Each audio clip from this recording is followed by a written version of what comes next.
ഷെലൻസ് kitchen ആണ്. ഇന്ന് ഞാൻ ഇവിടെ പരിചയപ്പെടുത്തുന്നത് ഒരു നാടൻ പരിപ്പ് വടയാണ്. ഒരു വലിയ ഗ്ലാസ് പീസ് പരിപ്പ് 2 മണിക്കൂർ കുതിരാൻ വെക്കാം. ഇപ്പൊ 2 മണിക്കൂർ കഴിഞ്ഞു. നമ്മളുടെ പരിപ്പ് നന്നായി കുതിർന്നു വന്നിട്ടുണ്ട്. ഇനി അത് നമുക്ക് ഒരു അരമണിക്കൂർ ഊറ്റി വെക്കാം. ഒരു ചെറിയ മിക്സിയുടെ ജാറിലേക്ക് 15 അല്ലി ഉള്ളി, 5 വെളുത്തുള്ളി, ഒരു ചെറിയ കഷ്ണം ഇഞ്ചി, 3 പച്ചമുളക്, ഒരു വലിയ സ്പൂൺ ഇടിച്ച മുളക്, ഇതെല്ലാം ചേർത്ത് ജസ്റ്റ് ഒന്ന് ക്രഷ് ആയിട്ട് എടുക്കാം.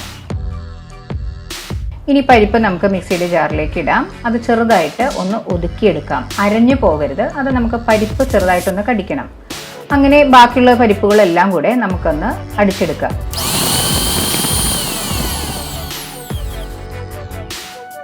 ഇപ്പൊ നമ്മളെല്ലാം അടിച്ചെടുത്തിട്ടുണ്ട്. അതിലേക്ക് ആവശ്യത്തിന് ഉപ്പ്, കുറച്ച് വേപ്പില, കുറച്ച് മല്ലിയില, ഇനി നമ്മൾ നേരത്തെ അരച്ചു വെച്ച ഉള്ളി പച്ചമുളക് കൂട്ടും കൂടെ അതിലേക്ക് ചേർക്കാം. ഒട്ടും അരഞ്ഞു പോയിട്ടില്ല.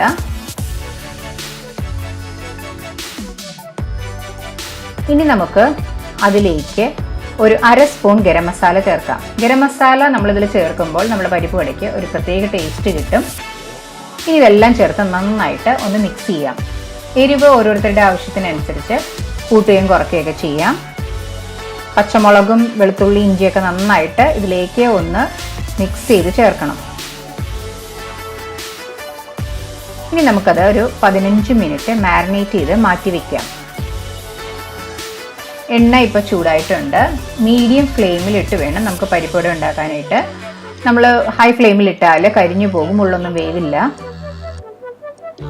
ഇനി ചെറിയ പരിപ്പ് വടയായിട്ട് നമ്മുടെ കയ്യിൽ വെച്ച് പരത്തി വളരെ നൈസായിട്ട് നമുക്ക് എണ്ണയിലേക്ക് ഇട്ട് കൊടുക്കാം. അപ്പോൾ നമ്മളുടെ പരിപ്പ് വട നല്ല ക്രിസ്പി ആയിട്ട് കിട്ടും. അങ്ങനെ എല്ലാം പരിപ്പ് വട ഷേപ്പാക്കി നമുക്ക് എണ്ണയിലേക്ക് ഇടാം.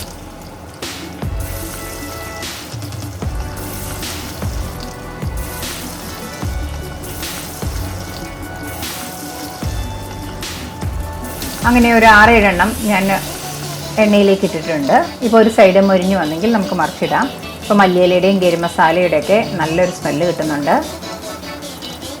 നല്ല ക്രിസ്പി ആയിട്ട് നമ്മളുടെ പരിപ്പ് വട വരുന്നുണ്ട്. പരിപ്പ് അധികം അരയാത്തത് കൊണ്ട് പരിപ്പ് നമുക്ക് ഇടയ്ക്കിടയ്ക്ക് കാണാം.